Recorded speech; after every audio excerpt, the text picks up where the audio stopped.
ஒன்பது கோளும் ஒன்றாய் காண அங்கு கற்பகம் என்னும் கடவுளின் மெய்யில் ஒன்பது கோளும் ஒன்றாய் காண அங்கு கற்பகம் என்னும் கடவுளின் மெய்யில்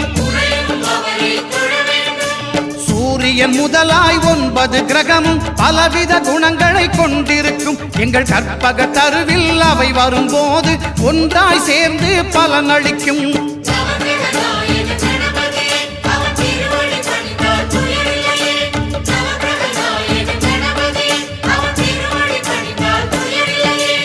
ஒன்பது கோளும் ஒன்றாய் காண